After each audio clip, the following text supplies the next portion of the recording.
Hello guys, কেমন আছো সবাই? আশা করি সবাই খুব ভালো আছো। র্যান্ডম অ্যানিমেশন অনেকদিন ভিডিও দেওয়া হচ্ছে না, এজন্য আমি খুবই দুঃখিত। আমি আসলে একটা নতুন রুটিন করছি, যাতে আমি র্যান্ডম ভিডিও চ্যানেলে মুভিজ 7/4/20 তোমার কি বলে সিরিজ দেখা যাবে, আমরা 3-4টা ভিডিওতে কমপ্লিট করব। এবং অ্যানিমেশনের জন্য আমরা অ্যানিমে খুঁজছি, যেগুলো আমরা 3-4টা ভিডিওতে কমপ্লিট করতে পারবো 20 মিনিট করে। তো আমার একটু সময় লাগবে, কিন্তু আমার কাজের অনেক চাপের জন্য আমি এবার লাইফের প্যাটার্ন বা তোমার কাজের প্যাটার্নটা এখনো ঠিক করতে পারছি না, এজন্য একটু সমস্যায় আছি। তবে খুব শীঘ্রই ইনশাল্লাহ আমরা র্যান্ডমে আবারও মাঝে মাঝে অ্যানিমে দেওয়ার চেষ্টা করব, কারণ র্যান্ডম অ্যানিমেশনের ডিএনএ তে রয়েছে হচ্ছে অ্যানিমে। যদি একেবারে অ্যানিমে না দেই হয় না আসলে ব্যাপারটা। আর যদি অ্যানিমে আমি এক্সপ্লেন না করতে পারি, অন্তত কি কি অ্যানিমে আসলে ওটা নিয়ে আপডেট দেবো, তোমরা কমেন্টে তথ্য জানাবে, আমি সেটার উপর ভিত্তি করেই আমি তোমাদেরকে অ্যানিমের সাথে যুক্ত রাখবো আর কি। তবে চলো আজকে আমরা একটা অন্যরকম জাপানিজ সিনেমা দেখে আসি। আর এই জাপানিজ সিনেমাটাও কিন্তু তোমাকে অন্যরকম একটা টেস্ট দেবে। সিনেমার গল্পটা হচ্ছে অনেকটা এরকম: একটা ছেলে করে কি শহর জীবনে ব্যর্থ হয়ে জীবন থেকে পালিয়ে এমন একটা গ্রামে চলে আসে, যেখানে যে গ্রামে খালি বুড়া মানুষ বসবাস করে, যাদের জীবনের সূর্য আগেই পশ্চিমে অস্ত চলে গিয়েছে,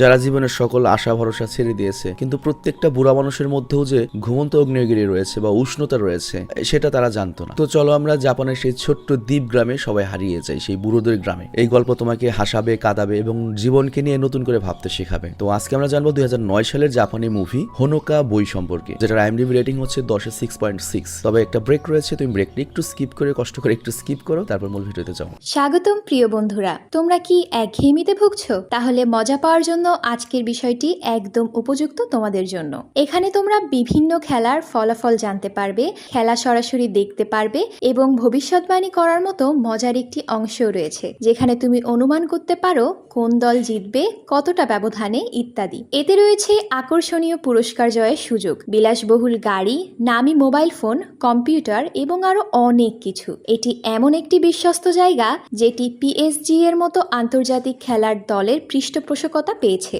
তাই এতে কোনো সন্দেহের সুযোগ নেই। নতুন কিছু খেলার সংযোজন হয়েছে, যেমন দ্রুতগতির চ্যালেঞ্জ খেলা ও মুরগির পথ চলা খেলা, যেখানে সহজেই খেলে আনন্দ নেওয়া যায়। আর হ্যাঁ, যদি তুমি আমাদের প্রচারমূলক সংকেত ব্যবহার করে নিবন্ধন করো, তাহলে পেতে পারো 12,000 টাকা পর্যন্ত পুরস্কার একদম বিনামূল্যে। সঙ্গে থাকবে প্রথম জমাই অর্থের পর বিনামূল্যে ঘূর্ণনের সুযোগও। অর্থ গ্রহণ ও প্রেরণ করা যাবে খুব সহজভাবে, নগদ, বিকাশ, রকেট, ব্যাংক হিসাব সহ আরো অনেক মাধ্যমে। তাই আর দেরি না করে উপরে থাকা স্থায়ী মন্তব্যে ক্লিক করো, সেখানে নিবন্ধনের প্রক্রিয়া রয়েছে। শুধু আমাদের প্রচার সংকেতটি ব্যবহার করলেই তুমি বোনাস পেয়ে যেতে পারো। এবার চলো মূল ভিডিওর দিকে এগিয়ে যাই। তো গল্পের শুরু হয় জাপানের ওকিনাওয়া নামে একটা জায়গা রয়েছে, ওইখানে একটা তোমার হাওয়ায় ছোট্ট একটা দ্বীপ রয়েছে। সেই দ্বীপের একটা শান্ত শহর থেকে, যেখানের জীবনের গতি এত ধীর যে মনে হয় সময় এখানে এসে বিশ্রাম নিচ্ছে। এবং এই শহরে বাসিন্দারা একে অপরকে খুব ভালো মতো চেনে, কারণ এখানে মানুষজন খুবই কম এবং তাদের জীবনও খুব সহজ সরল এবং সুখে ভরা। ওরকম আহামরি কোনো এক্সপেকটেশন নেই, স্পোর্টস কার, বড় লোক, এইগুলোর কোনো ওদের ধার ধারে না। এবং রাস্তায় তুমি খালি বুড়ো বুড়ি দেখবে। এবং গ্রামের যারা ইয়ং রয়েছে তারা চাকরি খুঁজে শহরে চলে গিয়েছে, কিন্তু বুড়োরা থেকে গিয়েছে। তো রাস্তার ধারে বসা বুড়োরা একে অপরকে দেখে হাসি মুখে অদ্ভুত ভঙ্গিতে সালাম জানায়, এবং এটা দেখে মনে হয় এটা তাদের নিজেদের তৈরি করা কোনো একটা গোপন প্রেমের সংকেত। তো যাই হোক, এই শান্ত শহরে একটা কলেজ ছাত্র আসে ভালো একটা শহর থেকে, এবং সে শহরের টেনশনে ভর্তি জীবন থেকে মুক্তি পেতে এখানে এসেছে। আর সে এখানে আসার পরে খুব কম সময়ের মধ্যে এই শহরের মানুষদের সঙ্গে মিশে যায় এবং জীবন কাটানোর জন্য সে শহরে বন্ধ হওয়া প্রায় একটা সিনেমা হলের চাকরিও পেয়ে যায়। আর এই সিনেমা হলটা ছিল এই শহরের পুরো একটা ছোট ভার্সন। তবে এখানে কিছু অদ্ভুত মিষ্টি মানুষ কাজ করতো, যেমন হলের দরজায় তুমি 70 বছর বয়সী একজন বুড়ো পপকর্ন বিক্রেতা পাবে। তো আমাদের লিও যখনই তাকে হাসি মুখে হাই বলে, সে ওইটার উত্তর দিতেও বেশ খানিকটা সময় নেয়। বুড়োর কিন্তু কানে কোনো সমস্যা নেই, আসলে তার মাথা থেকে রিয়াকশন আসতেও একটু সময় লাগে, এবং সে দিনের বেশিরভাগ টাইম কাঠের চেয়ারে বসে ঘুমিয়েই কাটায়। আর সিনেমা হলের যে মালিক, সে 40 বছর বয়সী একটা হাসি খুশি নারী। ব্যবসায় তার কোনো বিশেষ আগ্রহ নেই, তার এমনিতেই টাকা পয়সা আছে, আর হলটা হচ্ছে তার মজার জায়গা, এবং তার একমাত্র কাজই হচ্ছে ব্যবসায় ক্ষতি করা। এবং জীবনের প্রধান কাজ হচ্ছে উল্টাপাল্টা ওষুধ খাবে, ওজন কমানোর জন্য ব্যর্থ চেষ্টা করবে, এবং সে যত ওজন কমানোর চেষ্টা করে দিন দিন ওজন উল্টো বেড়ে যায়, তবে তাতেও সে খুশি। আর এইদিকে লিওর কাজ হচ্ছে প্রজেকশন রুমের দায়িত্বে থাকা দাড়িওয়ালা চাচা সহকারী হিসেবে। তো ফাঁকা সময় সে দাড়িওয়ালা চাচা করে ওকে সিনেমার যে তোমার কি ফিতা চালানো শেখাতো। তো একদিন শেখাতে শেখাতে বলে, দেখো মানুষের জীবনও সিনেমার মতোই হয়, তুমি যদি এটাকে খুব টাইট করে মোড়াও সরাও তাহলে সেটা ঠিক মতো চলতে পারে না, আবার যদি খুব বেশি ঢিলা দাও ধ্বংস হয়ে যাবে। তো এই জন্য এটাকে চালানোর জন্য, ফিতা চালানোর জন্য একটু ঢিল দিতে হয়। মানে এই সাধারণ কথাটার মধ্যে কিন্তু জীবনযাপনের একটা গভীর দর্শন লুকিয়েছিল। কিন্তু শহরের সবাই এত বেশি শান্ত ছিল না। যেমন একটা সেলুনের যে বুড়ি মহিলা ছিল, তার ভাবনা ছিল একদম উল্টো। তিনি মনে করেন যে লিওর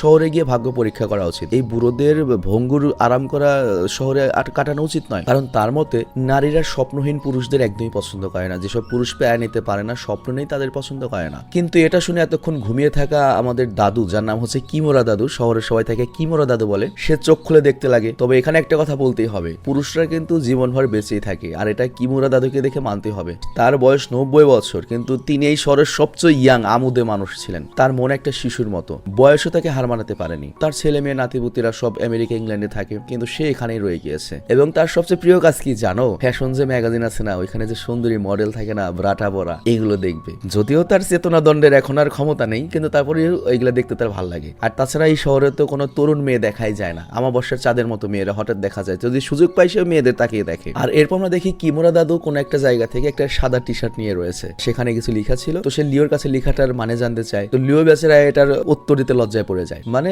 এখানে কথা ছিল ভালোবাসার সামনে কোনো বাধা টিকে না, এটা সম্ভবত ওই গেটেদের টি শার্ট হতে পারে। কিন্তু দাদু উনি না বুঝে এটা পড়ছে। তো দাদাজি কিছু বুঝে নাই, কিন্তু তারপরে মাথা নাড়ায়। তবে তার কাছে খুব ভালো লাগে ওই কথাটা, যে ভালোবাসার সামনে কোনো বাধা মানে না, বাধা টিকে না। এই জন্য তিনি ওইটা এই শার্টটা নিয়মিত পড়তেন। আর এদিকে লিওন নামে শহর থেকে একটা পার্সেল আসে, যার মধ্যে ছিল তার পছন্দের রামেন, এছাড়াও জাপানি ফ্যাশন ম্যাগাজিন ছিল, মনে করো নতুন নতুন ম্যাগাজিন সব। তো লিও তখন ভাবে এই ম্যাগাজিনগুলো দাদুকে দেওয়া উচিত, একা একা না দেখে দাদুর সাথে শেয়ার করি। তো এই জন্য সে ম্যাগাজিন নিয়ে সরাসরি কিমোরা দাদুর বাড়িতে যায়, কিন্তু দরজায় করা নাড়লেও কেউ আর সাড়া দেয় না। তো চিন্তিত হয়ে বাড়ির পেছনে যায়, আর জানালার কাজ দিয়ে ও ভেতরে তাকিয়ে যেটা দেখে, ওর মন কেঁপে ওঠে। সে দেখে যে কিমোরা দাদুর স্ত্রী বিছানার পাশে বসে রয়েছে, এবং তার স্বামী হয়তো পরলোক গমন করেছে। আর দাদির হাতে একটা মদের বোতল দেখা যায়। তো স্পষ্ট লিও বুঝতে পারে যে দাদি অনেক শক খেয়েছে। কিন্তু তখন একটা অদ্ভুত এবং রহস্যময় ঘটনা ঘটে। মানে লিও যখন মন খারাপ করে বাড়ির সামনে আসে, সে দেখে কিমোরা দাদু তো বাইরে দাঁড়িয়ে আছে, এবং আগের চেয়ে তাকে অনেক বেশি প্রাণবন্ত মনে হচ্ছে। এবং সে লিওর সাথে মজা করে। আর এরপর লিও যখন ম্যাগাজিনটা তার হাতে দেয়, সে লিওকে দ্রুত চলে যেতে বলে, যে তাড়াতাড়ি যা, ম্যাগাজিনগুলো আমার তাড়াতাড়ি দেখতে হবে। তবে যাওয়ার আগে সে একটা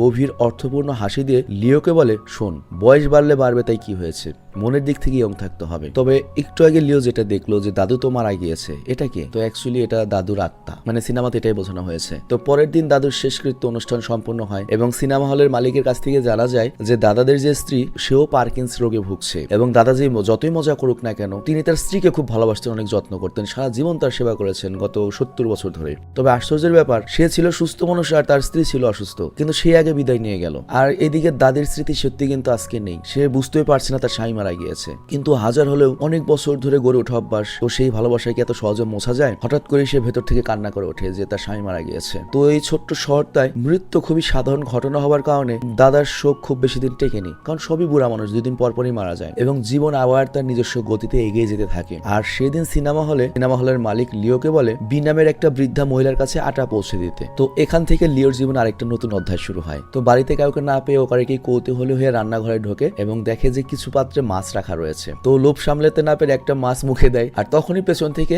ওর গলার উপর হালকা একটা কেউ থাপ্পড় দেয়। তো লজ্জায় মুখ লাল করে লিও বলে, মাছটা এত মজাদার ছিল যে আমি নিজেকে সামলাতে পারিনি। কিন্তু বি নামের সেই 65 বছরের বুড়ি মহিলা হেসে জবাব দেয়, তবে তবুও তুমি এটা খেতে পারবে না, কারণ ওটা আমার বিড়ালের জন্য। তবে তুমি সময় পেলে আবার এসো, তোমার জন্য আমি আরো ভালো করে রান্না করে খাওয়াবো। তো এটা বলেই বি আবার করে কি সোফায় শুয়ে পড়ে, এবং পুরোনো দিনের নাটক দেখতে শুরু করে তার ছোটবেলার। কিন্তু লি তখন অবাক হয়ে যায়, কারণ টিভিটা বাঁকা করে রাখা রয়েছে। কেন এটা বাঁকা করে রাখা জানো? কারণ ওই বি নামের মহিলাটা ওইভাবেই টিভি দেখে, এবং সে যে চিত হয়ে শোয়, যেভাবে শোয়, টিভিটা ওইভাবেই সোজা দেখা যায়। তবে এই অদ্ভুত বুড়ি মহিলা কিন্তু শহরের বাকিদের মতো নয়, সে খুবই কম মানুষের সঙ্গে মেশে এবং নিজের জগতে খুশি থাকে। তারও স্বামী মারা গিয়েছে অনেক বছর আগে, আজ থেকে হয়তো 40 বছর আগে, সন্তানরা চলে গিয়েছে বিদেশ, কিন্তু সে এখনো নিজের মতো করে এখানে খুশি থাকে। তো একদিন পরে বীর কথা মতো লিও করে কি বীর বাড়িতে খেতে আসে, এবং সে যেটা আশা করেনি সেটাই হয়। বি তার জন্য অনেক যত্ন করে টেবিল ভর্তি খাবার তৈরি করে রেখেছিল। তো উত্তেজিত হয়ে লিও করে কি পকেট থেকে ক্যামেরা বের করে খাবারের ছবি তোলে, এবং এরপর গপাগপ খেতে থাকে। এবং খেতে খেতে হঠাৎ ওর অস্বস্তি লাগা শুরু করে, কারণ বিকে খেতে বলেনি, ডাক দেয়নি খেতে, আবার বি ওর দিকে তাকিয়ে রয়েছে, মানে ওর খাওয়া দেখছে। তো লি যখন বীর দিকে তাকায়, বি করে কি লজ্জায় অন্যদিকে মুখ ঘুরিয়ে নেয়, মানে ওই বৃদ্ধা মহিলাটি। আর এরপর থেকে ওরা একটা অদ্ভুত নিয়ম বানিয়ে ফেলে, এই পাশে আমাদের লিও এক পাশে খায়, আর দেয়ালের ওই পাশে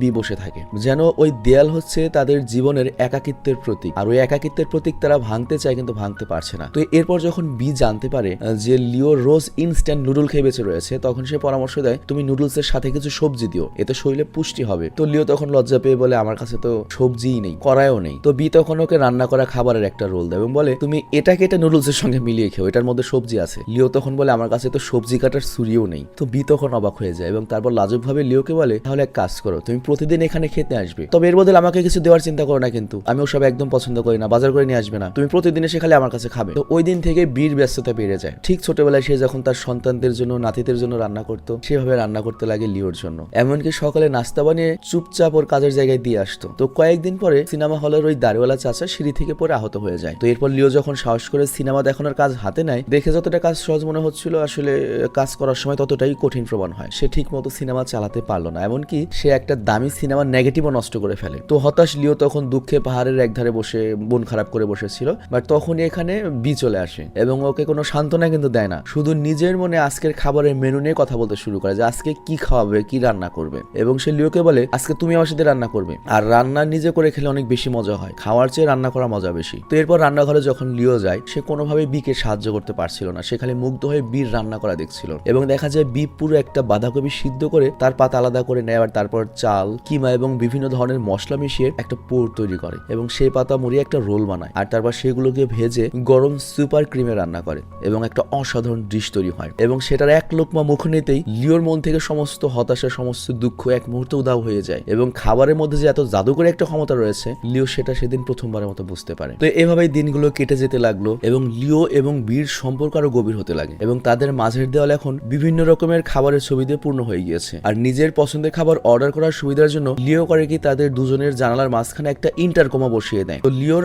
আগমন যেন বীর শান্ত স্থির জীবনে একটা নতুন হাওয়ার প্রবাহ নিয়ে এসেছিল। তার একাকিত্বের বরফ গলে যেতে শুরু করেছিল এবং নিজের অজান্তেই তার মনে লিওর জন্য একটা বিশেষ অনুভূতি জাগতে শুরু করে। তবে এটা কিন্তু লিওকে ছেলে হিসেবে ভেবে নয়, লিওকে বয়ফ্রেন্ড হিসেবে ভেবে, মানে তার যখন যৌবনকাল ছিল, যখন সে প্রথম প্রেমে পড়েছিল তার স্বামীর, সেরকম একটা বিষয় তার ভেতরে আসতে শুরু করে। মানে 65 বছর বয়সে সে আবার বাচ্চা হয়ে গিয়েছে এবং লিওর একটু বেশি মনোযোগ পেতে সে আগে তো সাজগোজি করতো না, এখন সোজা সে পার্লারে যায় এবং পার্লারের মালিকের কাছে বলে আমাকে এরকম একটা আধুনিক হেয়ার স্টাইল করে দাও তো। কিন্তু পার্লারের বুড়ো মালিক যখন এটা শুনে, ও তো চাচা ছেলা লোক, ও এমন একটা কথা বলে যা শুনে বীর সকল উৎসাহ এক মুহূর্তে নষ্ট হয়ে যায়। মনে হয় তার উষ্ণ হৃদয়ে কেউ এক বালতি বরফওয়ালা পানি ঢেলে দিয়েছে। এবং ভালোবাসা কি বয়সের হিসাব করে? তো অনুভূতিগুলো কি সময়ের সীমার মধ্যে বেঁধে থাকে? তবে সেলুনের মালিকের কথা শুনে বীর তো মন ভেঙে যায়। সে বিয়েকে বলেছিল 65 বছর বয়সে তুমি নিজেকে তরুণী ভাবো, হ্যাঁ বুড়া গেলে ভং ধরছো। তো এই কথাগুলোর মনে তীরের মতো ঢুকেছিল। তবে তারপরে বি হাল ছাড়ার মানুষ ছিল না, সে হয়তো আধুনিক হেয়ারস্টাইল করতে পারেনি, কিন্তু সেভাবে আমি সুন্দর পোশাক পরে লিওর মন জয় করবো। এরপরের দিন লিও যখন খেতে এলো, সে তার নতুন জামা কাপড় পরে ইচ্ছে করে সেজেগুজে ওর সামনে বারবার ঘুরঘুর করছিল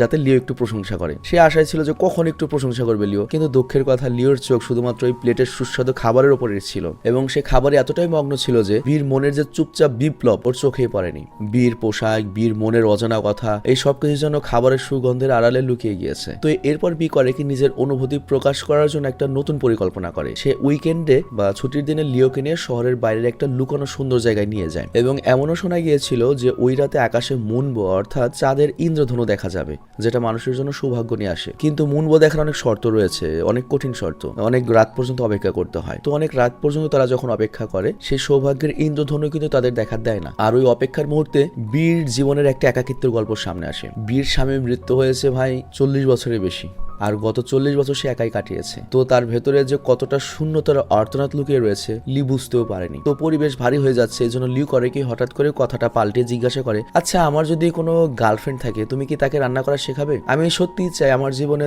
সবসময় তোমার মতো হাতের রান্না আসুক। তো এই কথা শোনার পরে বি অনেক শক হয়ে যায়, সে একবারে বোবা হয়ে যায়। সে এমন একটা অভিনয় করে যেন কিছুই শোনেনি, চুপচাপ সেখান থেকে চলে যায়। মানে লিওর এই সরল প্রশ্ন ওর হৃদয়ে যে কত আঘাত ফেলেছিল সেটা কাউকে বুঝতেও দেয় না। মানে গার্লফ্রেন্ডকে রান্না করা শেখাবে? কেন আমি তোর গার্লফ্রেন্ড হতে পারবো না? তো যাই কিছু সময় পরে লিওর জীবনে সত্যি একটা নতুন মানুষের আগমন হয়। মেয়েটির নাম হচ্ছে মারিয়া। সে ছিল খুবই সুন্দরী, প্রাণবন্ত এবং চঞ্চল মেয়ে এবং লিওর যে শান্ত স্বভাব তার একদম বিপরীত। তো মারিয়ার উৎসাহ আর ভালোবাসার সামনে লি খুব সহজে হার মেনে যায় এবং তারা প্রেমে পড়ে যায়, সারাদিন একসাথে সময় কাটাতে লাগে। আর অন্যদিকে বীর জীবন আবার আগের মতো ফাঁকা হয়ে যায় এবং তার জীবনে ফিরে আসে সেই পুরনো টিভি সিরিয়াল এবং তার ভালোবাসা নিয়ে রান্না করা খাবার, যা এখন আজকে টেবিলের উপর পড়ে ঠান্ডা হয়ে যেত। এবং ইন্টারকমের ওই পাশ থেকে কিন্তু লির কোনো কল আসতো না, বরং মারিয়া মারিয়ার লি যে মজা করছে, হাসি ঠাট্টা করছে, মিষ্টি কথাবার্তা বলছে, সেগুলো শোনা যেত। আর এগুলো বীর হৃদয়ে কাটার মতো বিদ্ধে শুরু করলো। তো একদিন রাস্তার ধারে যেটা হয়, লিও আর মারিয়ার সাথে বীর দেখা হয়ে যায়। তো লিও খুশি হয়ে হাত নাড়ে বীর দিকে, বিও হাসি মুখে জবাব দেয়। কিন্তু একটু পরেই বি বুঝতে পারে লিওর নজর তো ওর দিকে নয়, বরং ওর পেছনে দাঁড়ানো মারিয়ার দিকে ছিল। তো এরপর মারিয়া তার পরিচয় দেয়, কিন্তু মারিয়ার সাথে কথা বলতে গিয়ে বীর ভেতরে একটা অদ্ভুত অস্থিরতা কাজ করে। মানে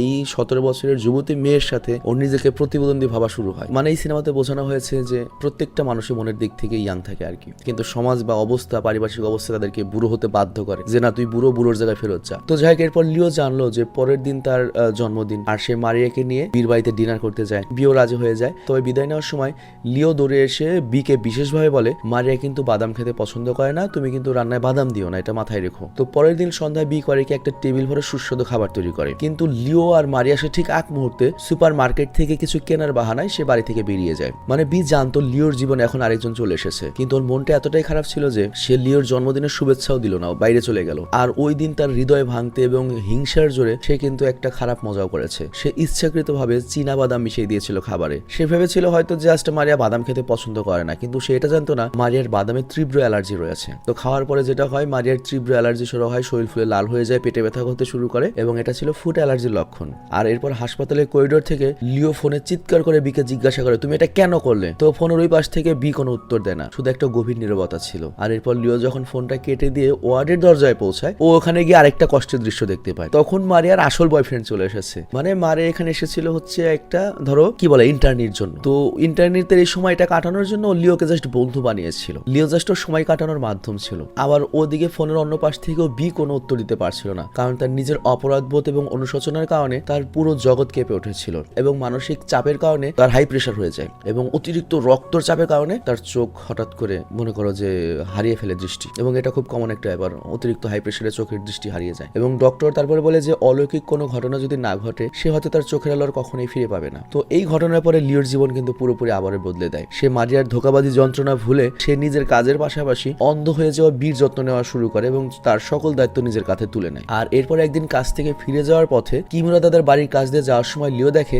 দাদার আত্মাকে হাত নেড়ে ডাকছে। আর দাদা হাসতে হাসতে বলে, এই আমি তো আফটার লাইফে আছি রে, খুব মজায় আছি। আমার তো বেস্টে মার্লিন মনোরোর সঙ্গে দেখা হয়েছে। মার্লিন মনোরো হচ্ছে, আমি ব্যাকগ্রাউন্ডে দেখাচ্ছি, সে হচ্ছে 40 দশকের 50 দশকের সবচেয়ে জনপ্রিয় অভিনেত্রী, পুরো দুনিয়া তার জন্য পাগল ছিল। তো এরপর দাদা করে লিওকে লিওর ভবিষ্যৎ সম্পর্কে জিজ্ঞাসা করে। লিও বলে, আপাতত আমার ভবিষ্যৎ প্ল্যান হচ্ছে বীর যত্ন নিতে চাই। তো এটা শুনে কিমুরা দাদাজি লিওকে একটা জীবনের গভীর ফিলোসফি বোঝায়। সে বলে, দেখো শরীর তো শুধুমাত্র আত্মার ভাষার একটা আশ্রয়, মানে আমাদের শরীর হচ্ছে একটা খাঁচা যেখানে আত্মার ভাষা থাকে, আর সবাইকেই শরীর বা এই খাঁচা ছেড়ে চলে যেতে হবে। তো এই জন্য বিচ্ছেদের ভয় না করে যতটুকু সময় রয়েছে পুরোপুরি বাঁচতে শেখাও। সঙ্গ দেওয়ার মানে শুধুমাত্র শারীরিকভাবে কাছে থাকা নয়, সীমিত সময়ের মধ্যে প্রিয় মানুষকে সবচেয়ে বেশি আনন্দ এবং পরিপূর্ণতা দেওয়াও। তো কিমুরা দাদুর এই কথাগুলো লিওর মন থেকে সকল দ্বিধা দূর করে দেয়। আর ওই রাতে লিও করে কি, বিকে হুইল চেয়ারে বসে আবারও সেই জায়গায় নিয়ে যায় যেখানে তারা এর আগে মুনবো দেখতে এসেছিল। তবে ওই দিন আকাশে কিন্তু কোনো রংধনু ছিল না। তবে একটা অদ্ভুত ঘটনা ঘটে, দৃষ্টিহীন বি তার অন্ধ চোখের সামনে তার মনের গভীরে সেই প্রচলিত মুনবোটা দেখে। মানে এখন তো চোখে সে কম দেখে, চোখের ঘোলাটের কারণে ওই মুনবো তৈরি হয়ে যায়, এবং ধীরে ধীরে সে হুইল চেয়ার থেকে উঠে ঘাসের উপর দাঁড়িয়ে